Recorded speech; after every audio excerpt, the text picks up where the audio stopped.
I did not enjoy making this video at all, and if you have any humanity, you're probably not going to enjoy watching this. But as my mother always used to tell me, sometimes there are things in life you have to do whether you like it or not. For me, this was one of them. Nearly all of the investigative work in this video was not done by me, and my aim here is to simply distill a lot of information down to a manageable size. My purpose is to simply bring the most unbiased approach I possibly can to this highly controversial subject, with the full admittance to the viewer that through my own investigations, I've already come to many very strong opinions. I tell this to everyone who enters into this investigation. Proceed with caution and hold your heart. Everything I'm going to share in this video is not a direct condemnation or assignment of guilt against anyone, because I'm a firm believer in innocent until proven guilty. Any accusation made here is made allegedly. I believe in fairness under the law, and so accordingly, all mentioned in this video are presumed innocent. Feel free to mirror this video and please share this with as many people as you can. Oh, and one last thing. If this video has been monetized, it was not done so by me. I refuse to make any money off this whatsoever. And with all of that said, God bless.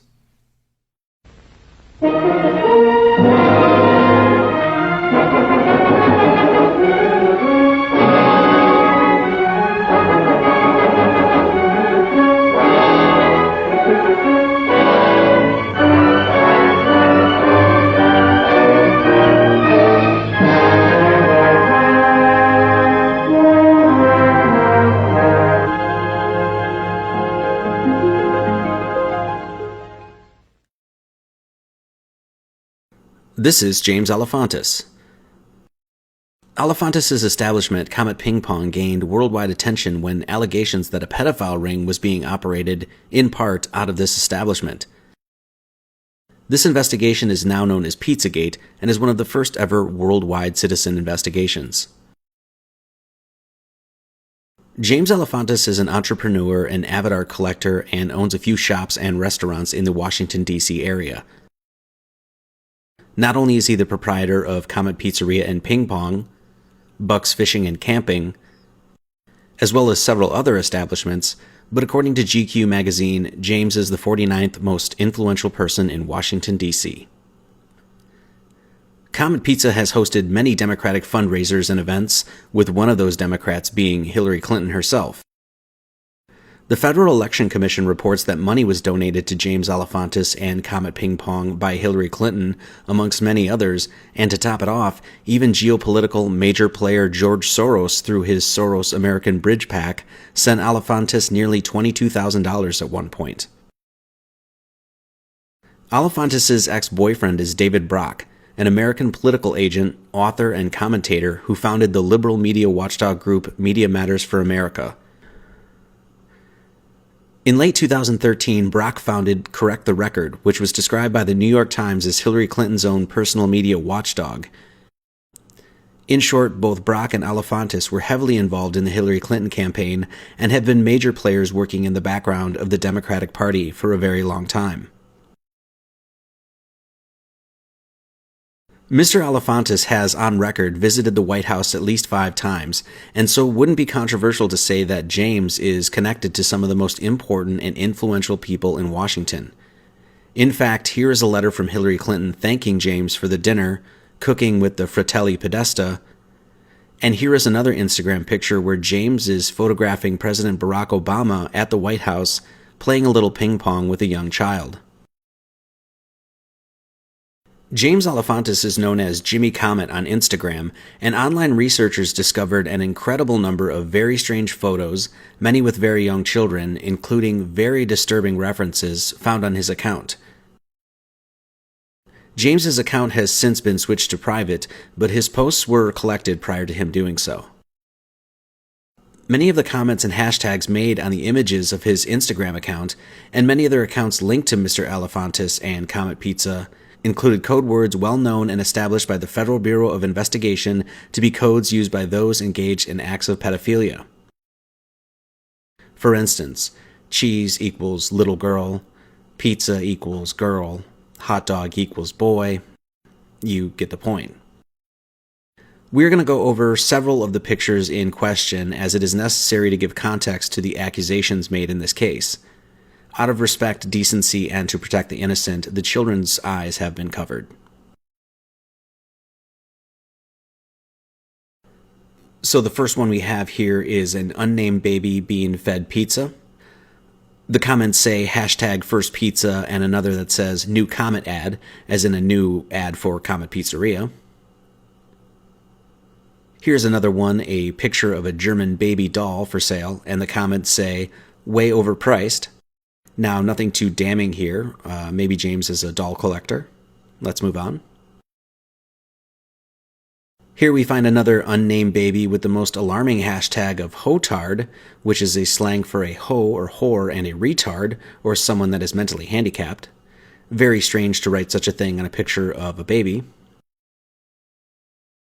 Here we have another unnamed baby drinking some milk, and notice the hashtag Karis James. We're going to be seeing a lot more of that as we move on.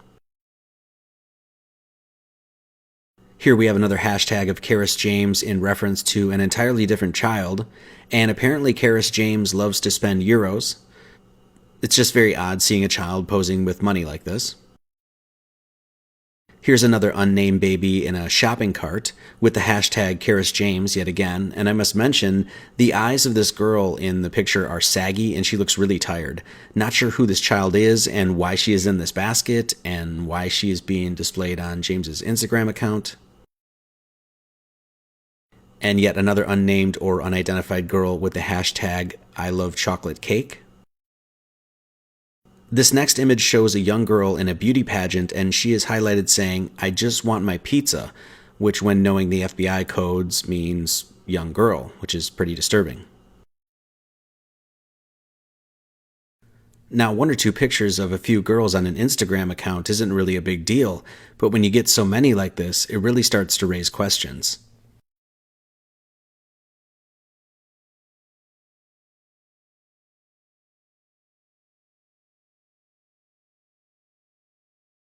Here again we have two unidentified children supposedly born 1 year ago today, as it says, with the hashtag Karis James yet again. Who are these children? Why are the parents not tagged? Why are the names of the children not given? These are all pretty pertinent questions.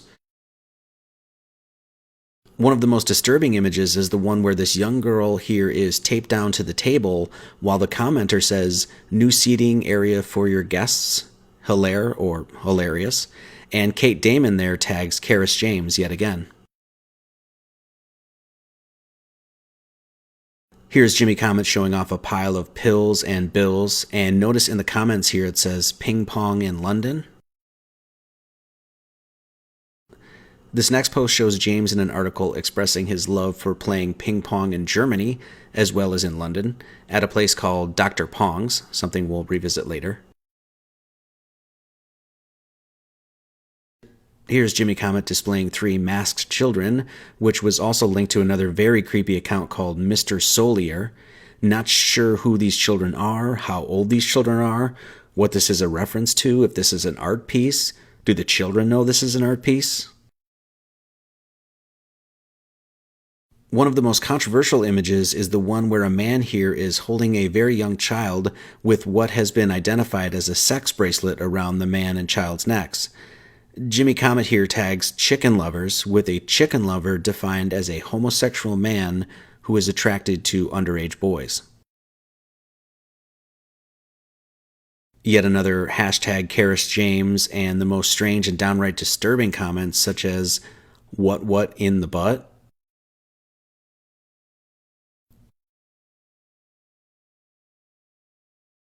In this next image here, we have a large refrigerated room, and the comments here are just flat out creepy. Just rinse it off when you're done, says one. Just a pile of money under a sheet, says another. Hashtag murder and hashtag kill room are all very alarming. What are these people referring to? Where is this room? Do these people visit it? And if so, what do they do there? The commenter working on my night cheese has a most interesting name for an Instagram account when taking into consideration what cheese means according to the FBI. Working on my night cheese also has a kill room at his artist studio, the Pajama Factory, and also has friends who are apparently familiar with the hashtag kill room. Here, working on my night cheese is welding together a coffee-in table, or a coffin table, with that coffin just about fit for the size of a small child. And this image of the back of a van by Mr. Night Cheese is pretty interesting. You can see it seems to be reinforced in the back there, like there's a door or a metal cage or something. And the comment is illuminating. It's like concrete, but plywood, but concrete. What is going on here? What is this van used for? What does working on my night cheese do for a living? Here is Working on my Night Cheese commenting on another Jimmy Comet post, asking if James is burying a body.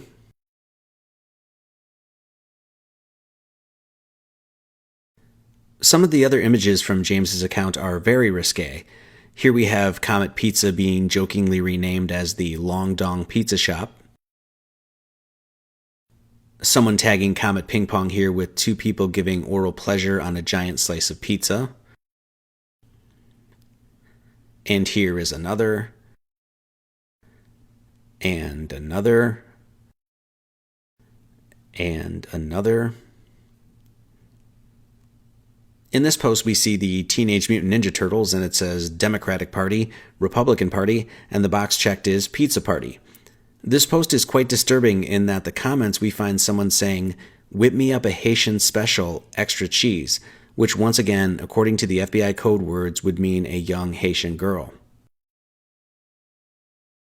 So obviously there's something going on here that is a lot more lewd, lascivious, and downright perverse than what any reasonable person would believe should be going on at a children's pizzeria. We'll just leave it at that.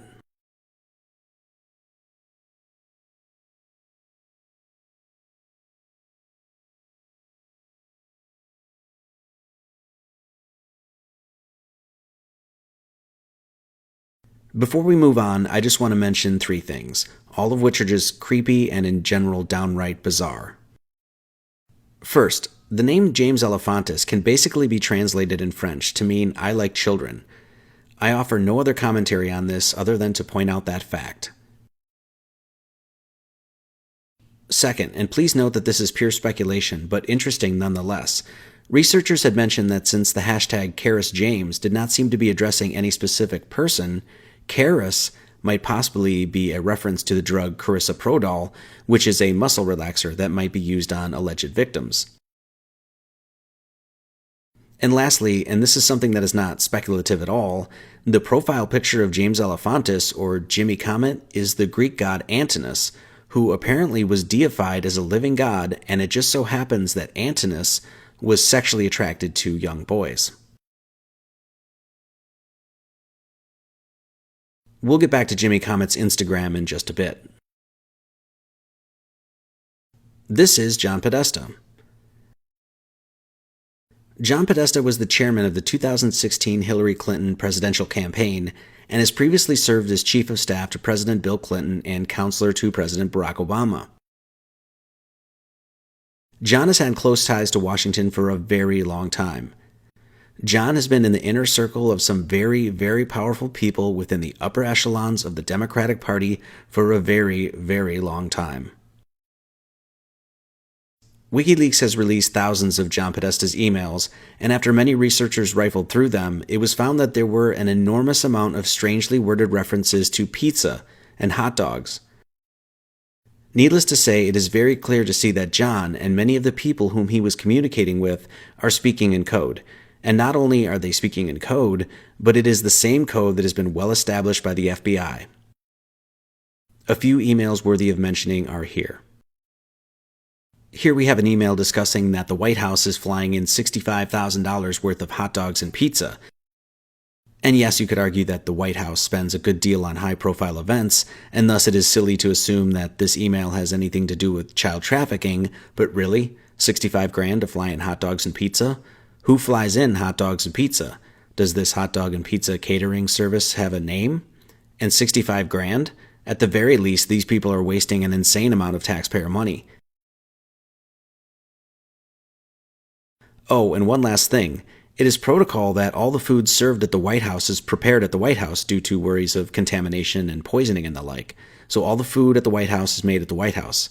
So what does this email mean? This next one is addressed to John Podesta and discusses dreaming of a hot dog stand in Hawaii. Are hot dogs really that good in Hawaii? I've been there and I was never once told about the legendary Hawaiian kosher footlong. What is the name of this hot dog stand? Does this person and John Podesta vacation together? Very odd and very disconcerting knowing what the code word hot dog means. I believe this one comes from Hillary Clinton's emails herself, and it says, "With fingers crossed, the old rabbit's foot out of the attic, I will be sacrificing a chicken in the backyard to Moloch." Enough said.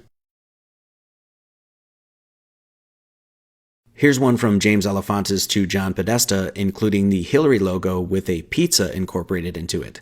Now remember, this is the owner of a local pizza joint emailing the campaign chairman for a presidential candidate about a logo and saying, "Do not forward it." What kind of relationship do John and James have? How close is James to Hillary? These seem like pretty important questions.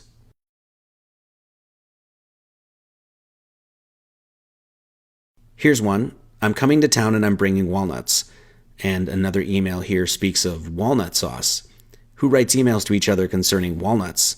I guess maybe people that work at the Diamond Nuts Corporation or Planters Peanuts might, but politicians? All of this makes a whole lot of sense when you realize the FBI code walnuts means a young child of color. This email is very telling. The realtor found a handkerchief map that is pizza related. Why would anyone feel the need to write someone about a pizza-related map handkerchief? The FBI has also reported of a handkerchief code, with each color of handkerchief apparently having a specific meaning such as oral or anal sex. Even if you knew nothing of FBI codes, you don't need to be Inspector Gadget or Sherlock Holmes to clearly see that these people are speaking in code with one another. Should I play dominoes on pizza rather than pasta? This email is just downright strange. Why would anyone play dominoes on pizza or pasta, and why would they sound almost excited to do it? If we are to take seriously the code words and their meaning, then this email becomes unsettling and sick. This is John writing his brother Tony saying that he would love to get pizza for an hour. This email includes an image of a party, what apparently looks like Tony Podesta's house, someone we'll get to in just a bit, and someone emails a couple of pics saying they're capturing the spirit of the evening, and at the party they have a cutout of the Pope. Nothing too damning here other than the query of why would they have a picture of the Pope at the house. Email 1037 has an image that was shared by many different people, and the sender here says, "It doesn't get any better than this," and attached is a file simply called pizza. The attachment shows two Asian women biting into the crust of a slice of pizza with a little girl. So what, one might say? An attachment called pizza of people eating pizza? Where's the conspiracy? The only problem with this is that the people that have been confidently identified in this picture are Una Lee and Laura Ling, two reporters who were supposedly kidnapped after they were reporting on, you guessed it, child trafficking.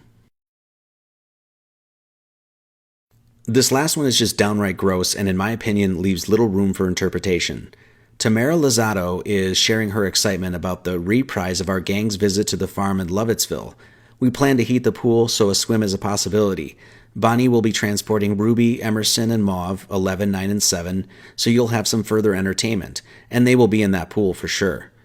What kind of entertainment involves 3 young children and a grown man in a swimming pool? So yeah, you get the point. Even the most elementary mind can clearly see that there is something else being discussed here besides hot dogs and pizza and walnuts, and I have yet to find a single researcher to provide an honest and common sense explanation for these private exchanges. One quick thing before we move on. This painting was found in an image of the campaign office of Chairman John Podesta, and it shows 2 individuals holding dinner plates about to carve into and what looks like dine on a human being. In other words, this is a painting of cannibalism. Not sure what the artist is representing here, but this is very, very odd.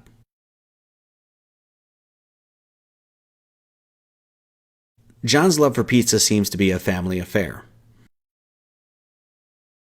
This is John's brother, Tony. Tony Podesta and his wife Heather were named by GQ to be the 23rd most powerful people in Washington. Tony's website, the Podesta Group, describes him as the following. Many people in Washington can tell you what just happened to you. Tony Podesta helps you change outcomes. Tony is recognized by his peers, the news media, and decision makers across the federal government as the man with the judgment and smart, strategic sense to get things done. John, Tony, and James Alefantis are all close friends and are clearly people who share a lot of similar interests, to say the least.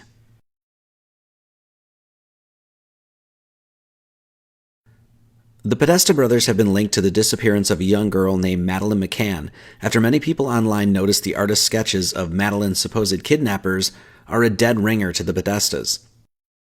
Here are the police sketches overlaid with the pictures of the Podesta brothers. According to emails released by WikiLeaks, John's secretary was handling his emails the days Madeleine went missing, and further, the Podesta brothers have been confirmed to have been staying in Portugal the day of her disappearance at the house of former Member of Parliament Sir Clement Freud, who is a convicted pedophile and who happened to live a third of a mile down the street from where Madeleine McCann was abducted. An expose of Tony Podesta's house, lifestyle, and art collection were highlighted in Washington Life magazine. Within the article, we find pictures of his house, very clearly displaying art centrally themed around children. In one corner of the house, we find two large paintings displaying children laying on the ground. On the couch, we see in another room stuffed animals on display. The article begins by saying, "If you've ever dreamed of strolling through a museum with a slice of pizza and a glass of wine in hand, you need to befriend super lobbyist Tony Podesta. Known about town as a legendary political fix-it man, Tony has turned his home into a shrine for contemporary art, including some of his favorite artists." The article goes on to say that Tony had recently come from a Hillary Clinton campaign fundraiser and that he has worked for the likes of Walmart, Blue Cross Blue Shield, Wells Fargo, and Lockheed Martin.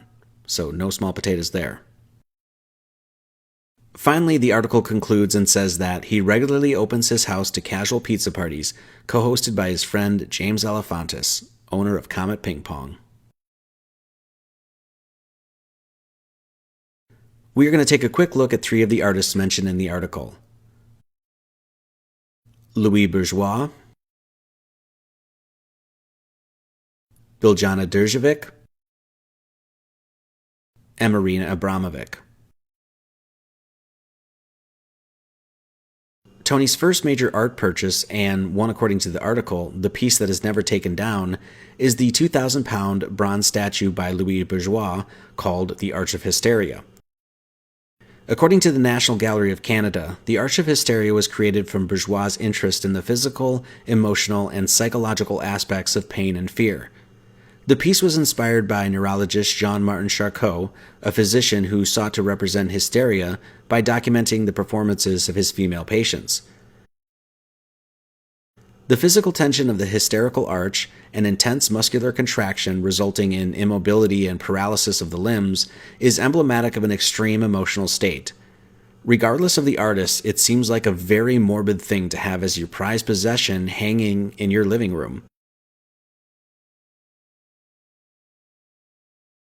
It's also been noted that the Arch of Hysteria seems to mimic the same position that the serial killer Jeffrey Dahmer would leave his decapitated victims in.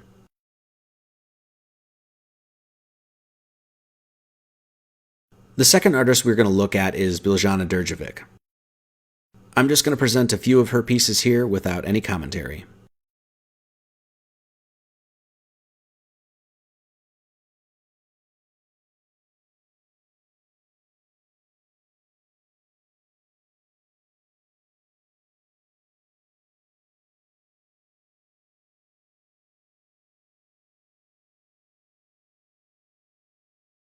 The last artist we wish to look at is Marina Abramovic.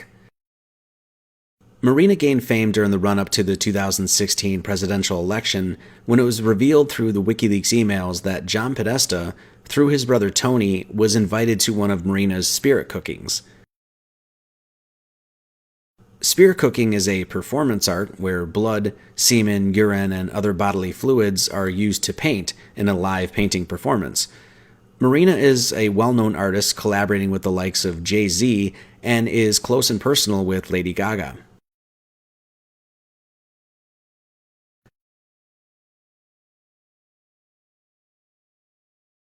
Apparently, in many Hollywood circles, Marina is a big hit.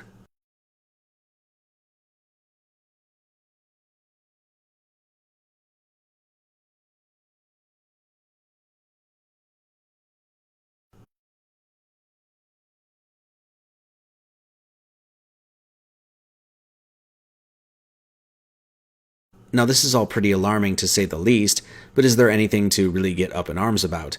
I mean, let's be reasonable. This is just art. Art is defined as the expression of human creative skill and imagination producing works to be appreciated primarily for their beauty or emotional power. By your and my opinion, all of this may be creepy and repulsive, but nonetheless, it is just art. Well, Marina Abramovic was asked about the role of the occult in her art on a Reddit Q&A, and she replied this: "If you are doing occult magic in the context of an art or in a gallery, then it is art. If you are doing it in a different context, in spiritual circles or private house or on TV shows, then it is not art. The intention, the context, and what it is made defines what art is or not." As found in the WikiLeaks emails, even Hillary Clinton herself is invited to and apparently might occasionally attend these sort of spirit cookings. The fact that a presidential candidate and her campaign chairman are being invited by close personal friends to a cooking of these sorts is something I would assume that the voting public would probably like to know.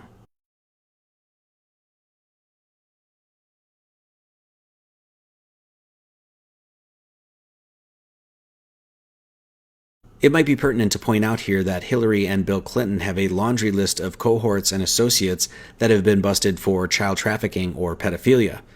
I'm just going to briefly mention a few here.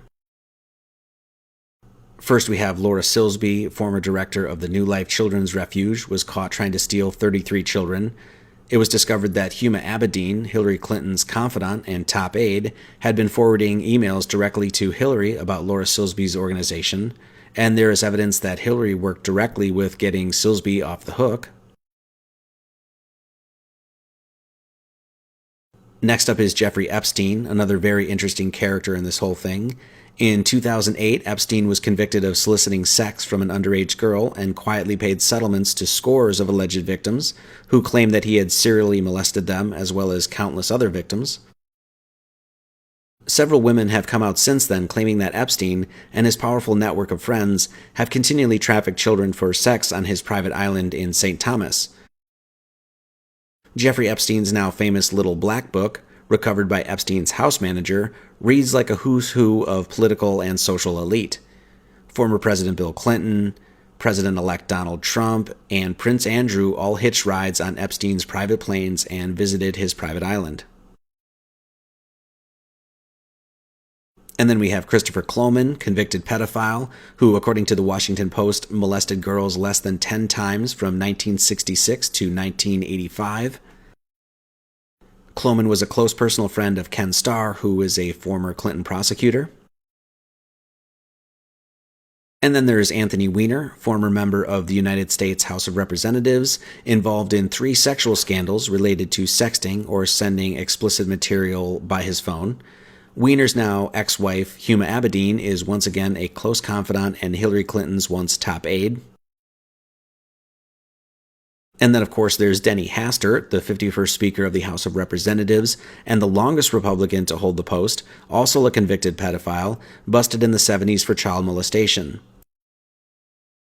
Denny is apparently still a friend of the Podestas today, and is even mentioned in the WikiLeaks emails discussing sending Denny to an undisclosed location.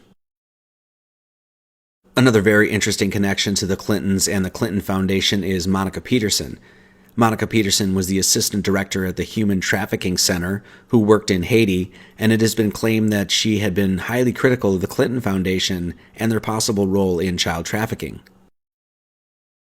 Monica Peterson was found dead of an apparent suicide. According to the Washington Post, the Clintons played a major role in recovery efforts in Haiti after the devastating earthquake in 2010. Former President Bill Clinton was the public face of the U.S. efforts in Haiti through several recovery roles. He was the United Nations Special Envoy to Haiti, co-leader of the Clinton-Bush Haiti Fund with former President George W. Bush, and co-chairman of the Interim Haiti Recovery Commission. The Clinton Foundation raised more than $30 million for Haiti relief projects. There's a lot of criticism lodged against the Clintons for their involvement with the recovery efforts in Haiti, many by the Haitian people themselves, claiming that they never received the donations or promises made to them. There are serious questions as to how much Monica Peterson knew about the Clintons and their relationship with Haiti.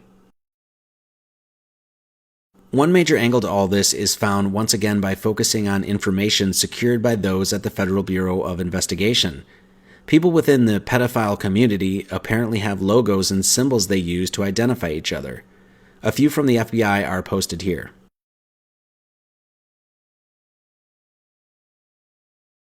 So as you can see, spiral triangle means boy lover, the heart within a heart means little girl lover, etc. Comet Ping Pong on their menu had a logo similar to the Child Lover logo. The words play, eat, drink are displayed inside the paddles, and this just so happens to be an acronym for PED, or pedophile for short.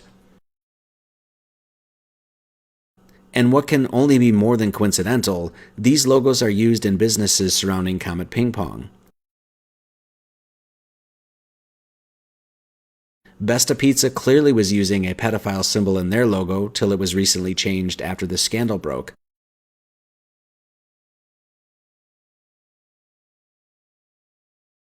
Besta is Portuguese for beast, or in other words, their shop is called Beast Pizza.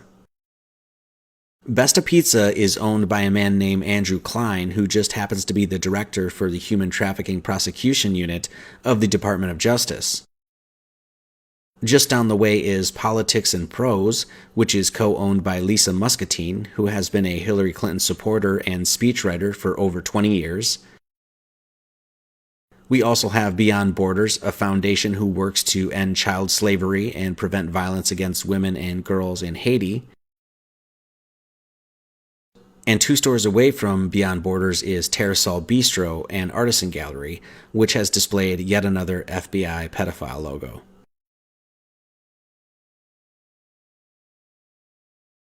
To put it bluntly, it has been strongly implied by many who have invested time and commitment into this investigation that the corroborating circumstantial evidence leads to the very real possibility that the owners of these buildings, all of whom are connected directly to extremely high-level people within our government, might all be involved in child trafficking in one way or another.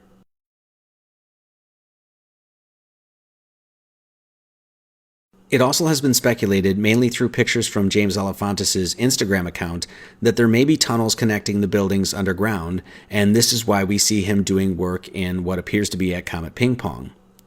Though the location of this building isn't tagged in this picture, we can clearly see a ping pong table in the background, which leads us to believe that this image is probably taken at Comet Ping Pong. If James had substantial work done at Comet Ping Pong, to the best of my knowledge, he never obtained a permit from the city to do any of the renovations.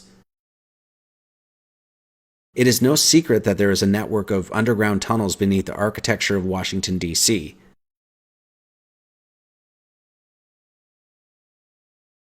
Though many of the tunnels are said to be out of use, some of them have been reappropriated, including one turned art gallery called the DuPont Underground, and art display open to the public.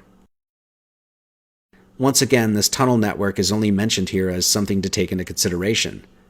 One reason this is mentioned is that James recently said in an interview that there is no basement at Comet Ping Pong, and yet in an article a few years prior he says this: "We harvest a whole crop of organic tomatoes, 10 tons of tomatoes every year, can them all, store them in the basement, have like a harvest party when it gets loaded in."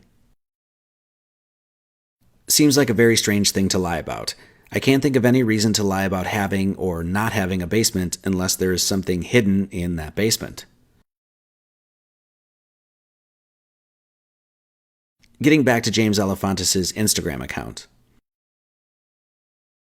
Mr. Barack Obama, seen here, captured by Mr. Alefantis himself, seems to enjoy a game of ping pong now and again.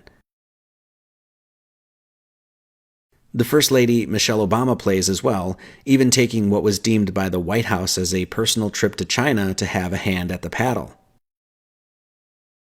Of course, this could be because of the long tradition of ping pong diplomacy, which is, according to Wikipedia, the exchange of table tennis or ping pong players between the United States and the People's Republic of China starting in the early 1970s. So all of this love for ping pong could simply be referring to diplomacy with other countries, or it could mean something else entirely.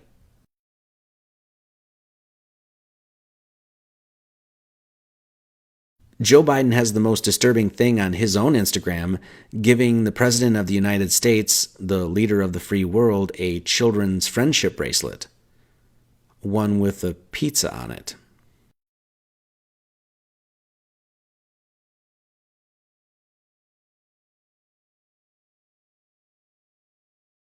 On James's Instagram account, he mentions a place that he likes to go when in Germany called Dr. Pong's, located in Berlin, owned by a man by the name of Oliver Miller. On Dr. Pong's website, we see a seedy sort of underground dive bar looking ping pong place, obviously not geared towards children, whose website is extremely sketchy and weird to say the least. You can check it out yourself. The menu on the site is the weirdest thing of all, and in one of the lines it says, "Sticky as a long, slow summertime fuck." Sounds delicious. Comet Ping Pong and Dr. Pong's website are hosted by the same admin. Apparently the kind of ping pong James likes to play is enjoyed in London, Berlin, as well as in Washington, D.C. Now, this isn't the first time that Comet Ping Pong has been accused of deviant, immoral, and illegal activities. In 2007, Frank Winstead, a member of the Washington, D.C. community, tried warning the neighborhood about what was allegedly going on at Comet Pizza, including lying, cheating, stealing, spitting in customers' food, encouraging murderers and rapists, and all-around debauchery. Apparently, Frank was essentially written off as a grouchy old party pooper who had some unsubstantiated grievances towards a local business, and that was that. And maybe old Frank wasn't crazy after all.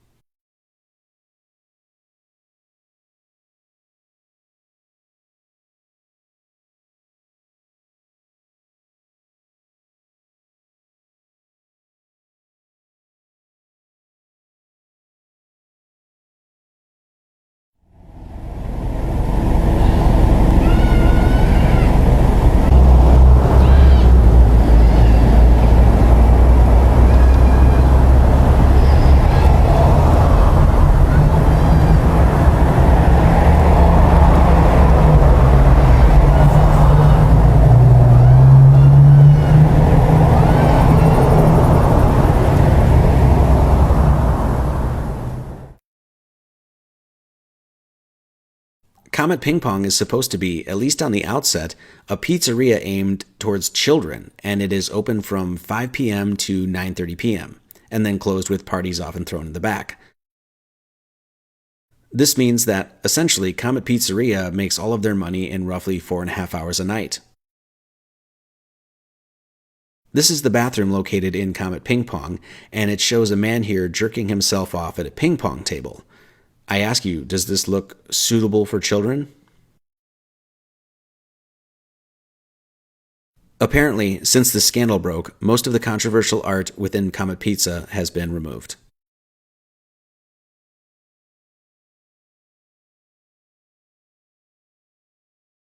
Comet Pizza has a close connection and trust with their patrons. Here's a clip of the manager explaining Comet's relationship with its customers.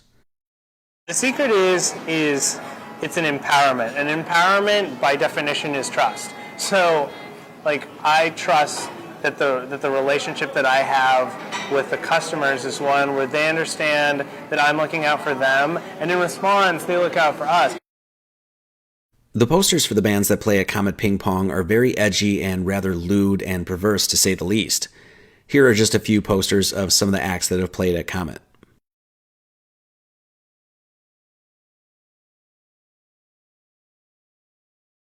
As it turns out, even some of the bands that play at the pizzeria flash pedophile symbols or logos in their videos, including this one here by a band called Sex Stains. Now remember, this is a children's pizzeria. I can't imagine heading to Chuck E. Cheese's, where a kid can be a kid, and seeing a band called Sex Stains. The promoter for the bands at Comet Ping Pong is Sasha Lord. Sasha Lord previously worked as an outdoor facilitator at Hemlock Overlook, specializing in at-risk populations, volunteered with the Girl Scouts of Santiam Council, helping to facilitate Girl Scouts Beyond Bars, and she also worked for the Girl Scouts of the nation's capital, running an outreach Girl Scout troop at the Prince William County Juvenile Detention Center. So basically, Sasha Lord has worked with children a good portion of her adult life, and now she is recruited to be a scouting/talent agent for the back room of a seedy, very politically connected children's pizzeria? Seems reasonable.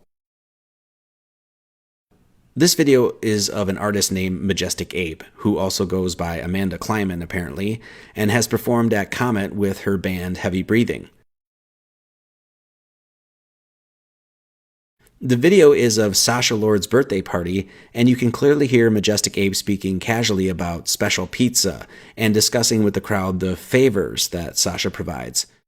You can also hear in the crowd people laughing and casually speaking about pedophilia. It is the day of the birth of our Lord, Sasha Lord. If you are like me, you love Sasha, or if you don't, you want perks from her. Things like free pizza. Have any of you enjoyed this special pizza here tonight called the Hottie? And Jerry is known to hang out down here. He likes the world sounds. Tamales. And little boys. And children. No. We all have preferences.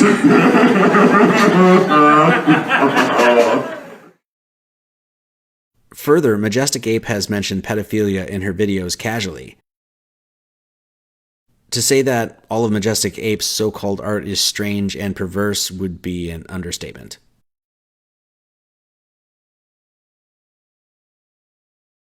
Majestic Ape has also worked with an artist named James Huckenpaller.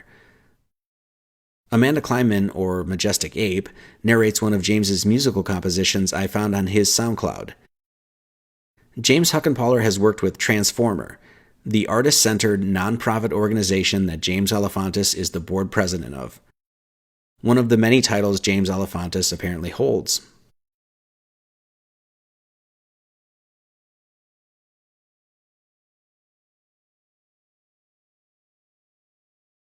James Huckenpaller wrote a 314-page document called Metamonument, a PDF available on his website superluckyland.com that describes 10 functional fictions that describe potential uses for the abandoned trolley tunnels beneath DuPont Circle, formerly Pacific Circle.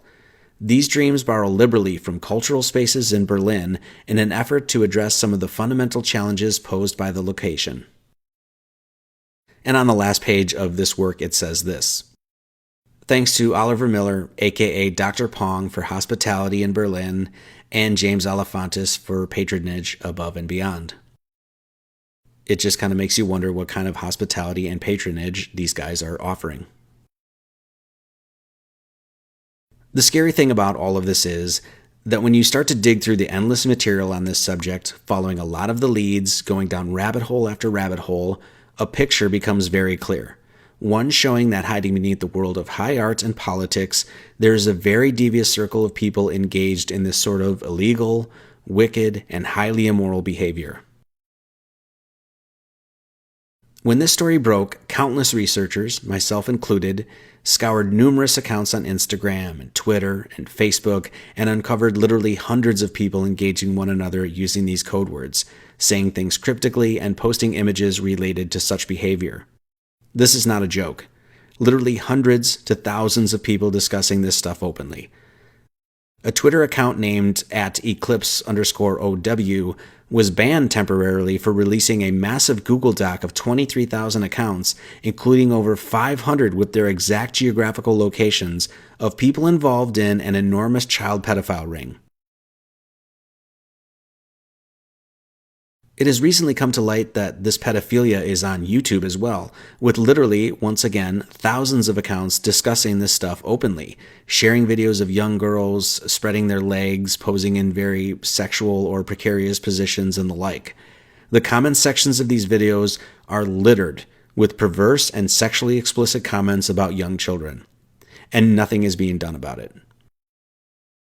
I can't even show some of the videos here due to the fact that YouTube will probably take this video down, yet leave those accounts up. If you don't believe me, spend an hour or two and search for webcam video and peruse some of these seemingly randomly uploaded videos. From my own best approximations, there seems to be literally an entire subculture created around pedophilia and child trafficking.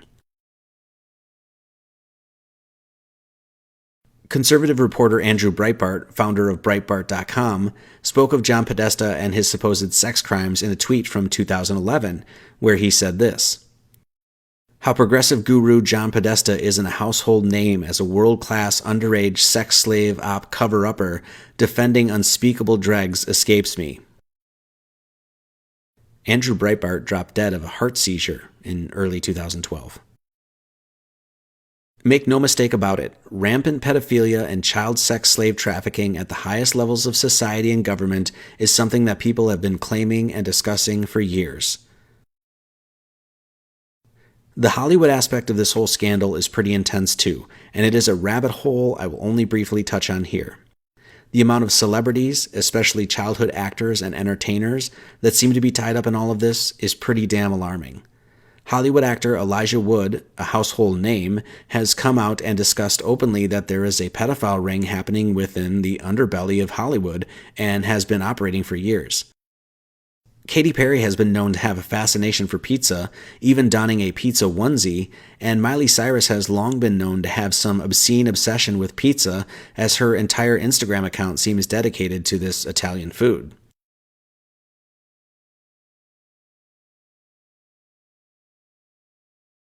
It has been alleged for a long time that famed childhood actor Macaulay Culkin has been the victim of this Hollywood occultist, drug-addled pedophilia network, especially with his ties to the likes of Michael Jackson. Culkin now fronts an alt-rock art-pop band called the Pizza Underground, where the band plays covers of Velvet Underground songs, except changes the songs into pizza-related themes. Their debut music video, shown here, is quite disturbing. When you start to include the fact that Jay-Z is linked to Marina Abramovic, and his lady Beyonce was spotted wearing a ring of Baphomet, literally a ring of the devil, on a live TV performance, you gotta start asking some serious questions as to what kind of lifestyle do these people embrace in private. Lady Gaga, Madonna, and Katy Perry have all performed essentially occult rituals on stage at various music award shows. With eyes wide open, the connections you can start to make are obvious, blatant, and at other times deeply unresting. I can only briefly mention here the government mind control program of MKUltra, the predecessor to the supposed Project Monarch program.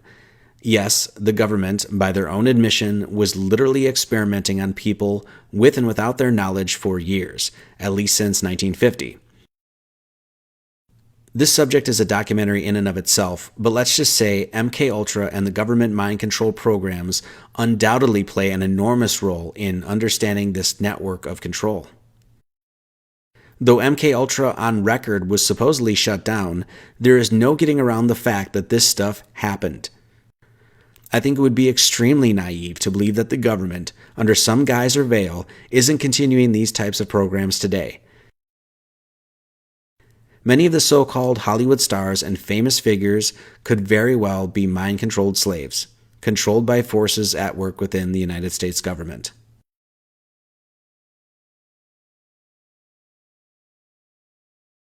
If you think this kind of thing is a ridiculous notion, I understand your doubts, but no matter what your opinions are, this stuff is real and it did happen.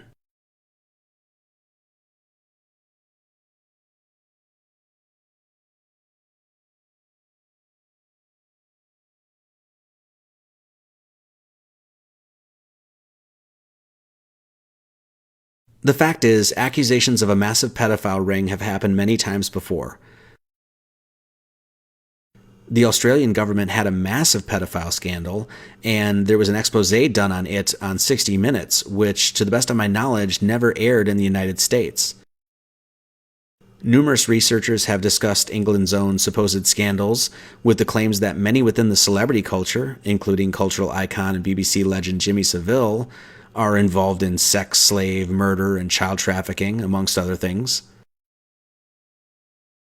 We have the Franklin cover-up in the States, which is another very interesting case, in which it was claimed that the entire institute of government and the media itself colluded on covering up a pedophile ring, going so far as to call the FBI the orchestrator and architect of the child trafficking ring. Former President Senator John DeCamp was involved in the production of a documentary called A Conspiracy of Silence, which you can watch on YouTube. It was set to air on May 3, 1994 on the Discovery Channel, exposing a network of religious leaders and Washington politicians who flew children to Washington, D.C. for sex orgies. But right before the show was to air, an unknown congressman threatened the TV cable industry with restrictive legislation if the documentary was aired, and thus it never saw the light of day. And last but not least, we have the Hampstead cover-up. The Hampstead case was the most gruesome indictment of this sort of thing I have ever witnessed, with direct accounts from children who were victims of satanic ritual abuse. These children claimed kidnapping, torture, blood rituals, sex, murder, and even cannibalism. The Hampstead cover-up and the implications of it are prime examples of how many different times a child trafficking pedophile ring, a satanically based sex slave ring, has been brought to light by the children affected directly by such madness. I want to include the following audio from the Hampstead case of one of the children who gave a testimony and police confession discussing these actions in her own words. I encourage you to go online and listen to the testimony from these children and the retractions that these children gave, and decide for yourself if you think that these children were lying. Out of respect, I have not included the child's name or face to the alleged victim. I just want to say this once again to reiterate. These children retracted their testimonies, and the claim perpetrators were never charged with anything. Who's they? Who's they? The teachers, the parents, the staff. Every single teacher or specific teachers? No, the whole school does it. The whole school, and we got our own church too. So because they do that, because after, as I said, we kill babies, we drink their blood, we eat them. Okay. But then after so the social services who are in it, they go to families, so the families can't afford, so they get a baby but they can't look after it or anything. They can't buy food, or they can't buy clothes, they can't look after it.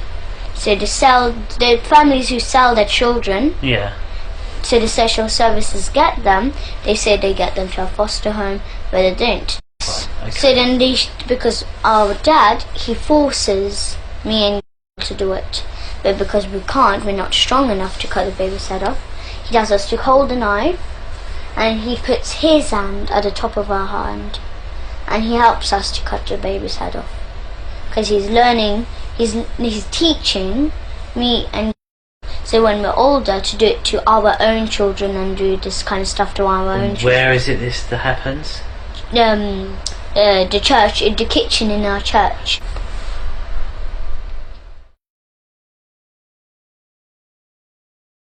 What you have just watched is just a smattering of some of the investigative work that has been made in this massive online citizen investigation.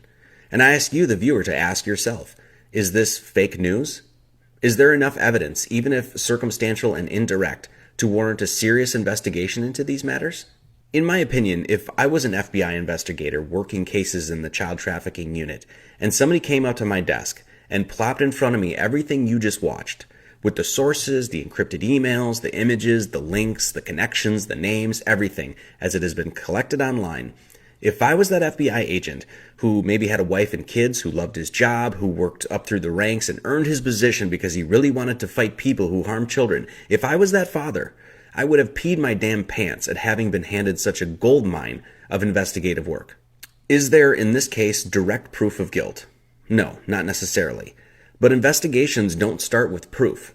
They start with leads, leaks, information, tips, connections, and there is no shortage of those things on this subject. But alas, there is no investigation being made. No arrests, no search warrants, no questioning, no nothing. Nope. To the best of my knowledge, the whole thing is being ignored by the FBI and the Department of Justice, swept under the rug and deemed a hoax or fake news by the news media. If an earnest and sincere investigation isn't going to be made into this, then it becomes quite clear that the justice system and the FBI no longer function in any honest capacity whatsoever. And what are we going to do about this? By sharing this, by talking openly about it, by letting people know what this is all about, you are, in my humble opinion, doing God's work. And if you were ignoring this, well, every year in the United States alone, something like 800,000 children go missing. 800,000 children. If that number was 5,000, that would be 5,000 too many. This madness needs to stop. And apparently, the hands of the government are going to do nothing about it because apparently the hands of the government are deeply involved in this. Spread your goodness to the world, be kind to one another, and root out all of this incessant evil. Much love to all.